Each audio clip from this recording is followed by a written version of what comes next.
नमस्कार दोस्तों, राजधानी के मैक्स हॉस्पिटल को हृदय रोग चिकित्सा में एक ऐसी शानदार सफलता मिली है जिसका फायदा अब न केवल उत्तर प्रदेश को बल्कि पूरे देश को मिलेगा।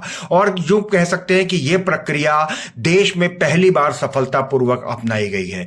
दोस्तों, मैक्स अस्पताल के डॉक्टर्स ने एक बुजुर्ग मरीज पर न्यूनतम invasive double wall in wall प्रक्रिया सफलतापूर्वक करी है। दोस्तों, देश के जाने माने कार्डियोलॉजिस्ट डॉक्टर नकुल सिन्हा ने बताया इस पूरी प्रक्रिया के बारे में।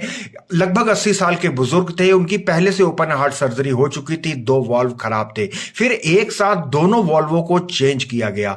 यह एक बहुत जटिल प्रक्रिया होती है।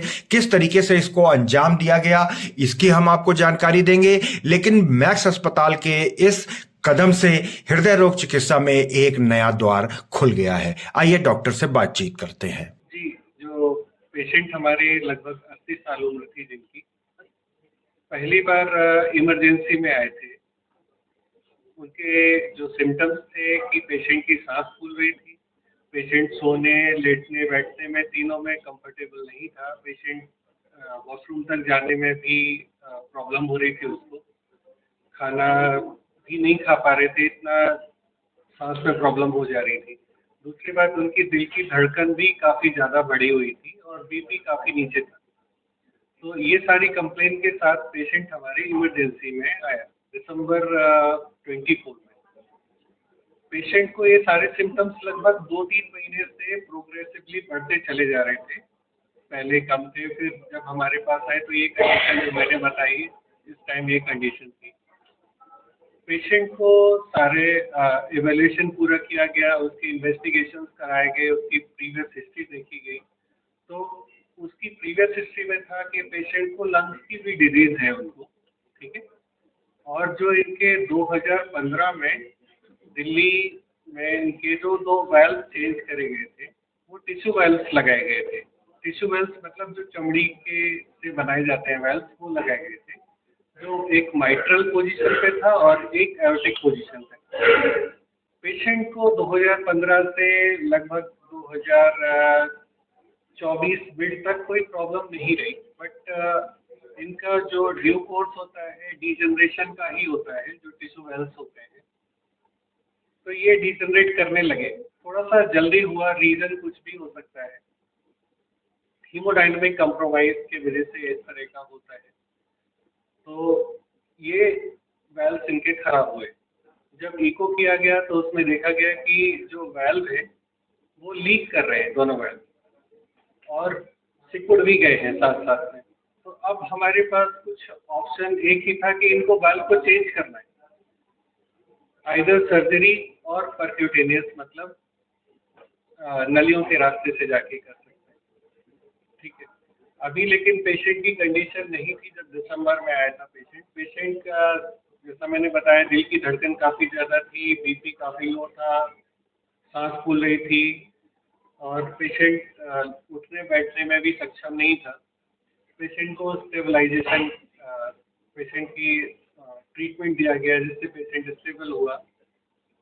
कुछ दिन के बाद उनको इवेलुएशन किया गया, इको किया गया, स्पेशल तरीके का इको होता है जिसे 3D इको कहते हैं, जिससे अंदर के पूरे वाल्व की संरचना हम देख सकते हैं कि किस तरह का वाल्व है, क्या लीकेज हो रहा है, कितनी साइज है, क्या हम कर सकते हैं।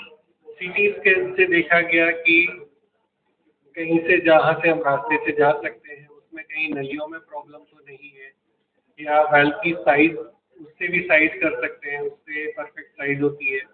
अच्छा, फिर एक और था कि चैलेंज था कि हमें दोनों बाल जब चेंज करना है तो क्या दोनों बाल लगाने के बाद क्या एक दूसरे से प्रॉब्लम तो नहीं करेंगे, एक दूसरे के काम करने में तो प्रॉब्लम नहीं आएगी। तो वो भी हमने उसमें एक मेथड होता है उसमें सीटी स्कैन में, वो भी चेक किया गया। ये सारे परफेक्ट थे हमारे इंटरवेंशन के लिए। फिर पेशेंट कुछ दिन के लिए एज पर हिज विल वो जाना चाहता था, ठीक है। कुछ दिन के बाद पेशेंट फिर से आया और पेशेंट का ये सारा प्लान किया गया। उसके सामने दोनों ऑप्शन रखे गए, सर्जन की टीम बैठी, एनेस्थीसिया की टीम बैठी, और सर और मैं और हमारे जो साथी हैं वो सारे जो कार्डियोलॉजी वाले हैं, वो सब लोगों ने बैठ के पेशेंट को काउंसलिंग करी। पेशेंट ने डिसीजन लिया कि नहीं, मैं जो परक्यूटेनियस इंटरवेंशन है नली के रास्ते से ही करवाना चाहता हूँ। सर्जन ने भी सर्जन की ओपिनियन और रिस्क भी उन्हें समझाई गई कि इतना परसेंटेज रिस्क है, बट पेशेंट और उनके घर वाले तैयार थे कि उन्हें सर्जरी नहीं करानी। इसीलिए हम लोगों ने परक्यूटेनियस इंटरवेंशन का प्लान किया और हमने वो दिन आया कि जब हमने इनके वाल्व चेंज करे। वाल्व चेंज करना कोई विदाउट चैलेंजेस नहीं था, काफ़ी चैलेंजेस थी हमारे पास। अभी तक बात थी कि हम कौन सा ऑप्शन चूज करें। अब हमारी बात आई कि इस प्रोसीजर करने में हमें रिस्क क्या क्या हो सकती है।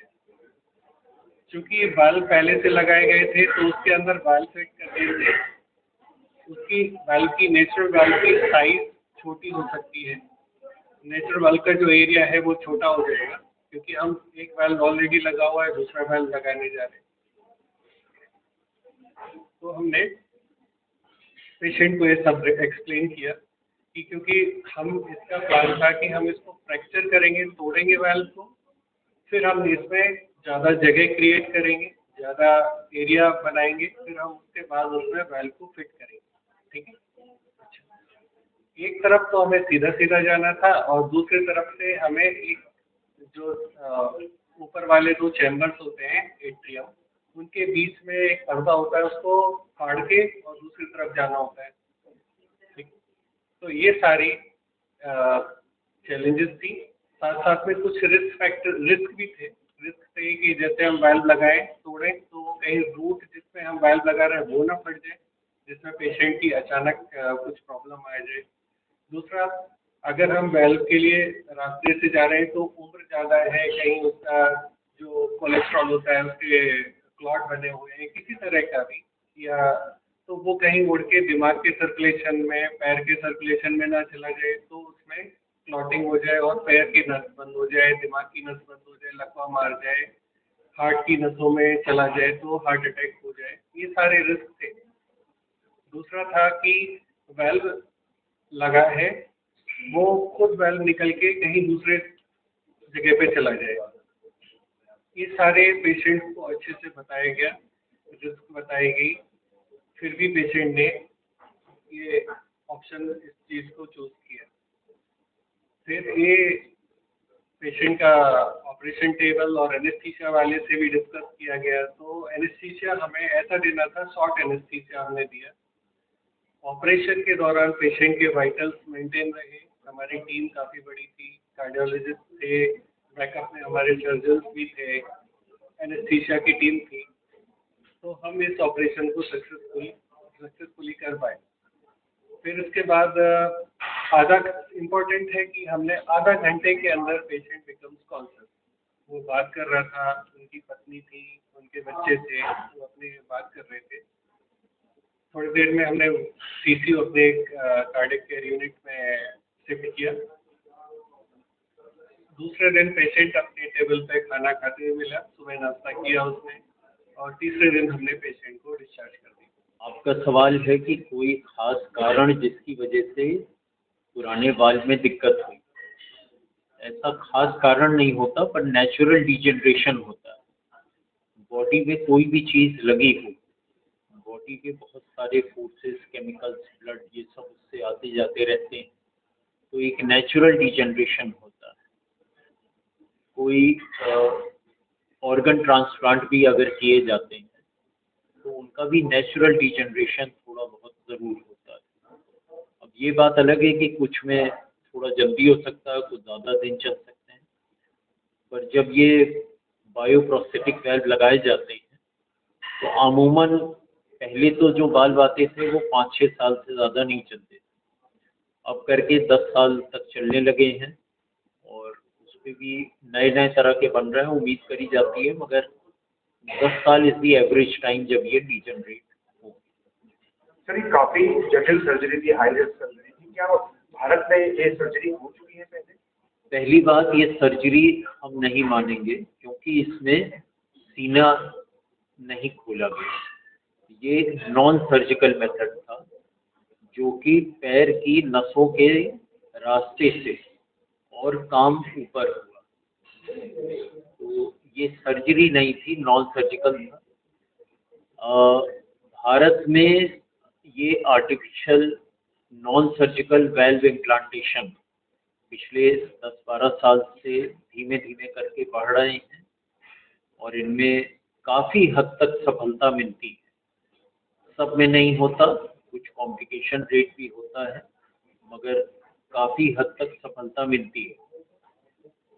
2 बाल इकट्ठा लगाए जाएं, ऐसे मेरी समझ से और जानकारी से करीब कुल मिलाकर 60-70 केस हुए होंगे, या और भी कम शायद। वाल्व इन वाल्व, अगर एक वाल्व पहले लगे हुए हैं और उसके अंदर भी दूसरे दोनों वाल्व लगाए जाएं, ऐसे 5-6 केस हुए और उनको उनकी रिंग फ्रैक्चर करी जाए पुराने वाल्व की, ऐसा केस हम लोग की जानकारी में ये पहला है। मगर कोई भी प्रोसीजर हो, 1 वाल्व का हो, 2 वाल्व का हो, इसमें कॉम्प्लिकेशन आने के चांस रहते हैं।